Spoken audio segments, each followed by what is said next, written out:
Under your watch, Canada's economy has grown 8% and emissions have largely remained flat. That seems like good news. But if you compare yourself to any other G7 nation, they have grown their economy and reduced emissions at the same time. Why have you failed? I'm going to start off with the good questions then. We are a country of natural resources. We are a significant producer of fossil fuels.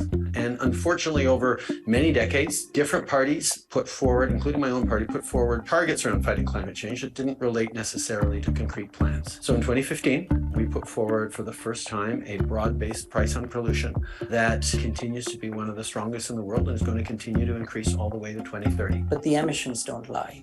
The emissions are rising in the oil and gas sector. Emissions are rising in the transport sector. Emissions are rising in the land use sector.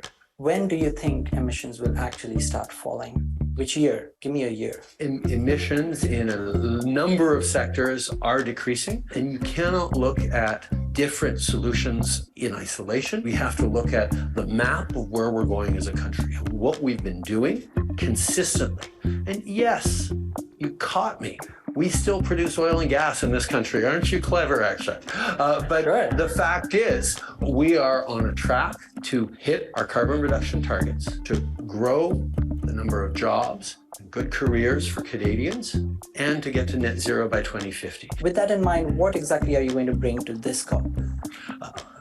First of all, Canada continues to step up on leadership on the global pricing initiative. More countries need to be able to adopt pricing on carbon pollution. So we need to make sure that we are accounting for the investments that we are making to keep everyone safer by leading in the fight on climate change. Let me ask you one question with a yes or no answer. So Canada's first climate plan was implemented more than 30 years ago. This is Prime Minister Brian Mulroney, who set out a plan to stabilize emissions at 1990 levels by 2000. There have been 8 climate plans since. Yet Canada's emissions today are 20% higher than they were in 1990. Can you guarantee this time will be different? Yes. Wonderful. Yes.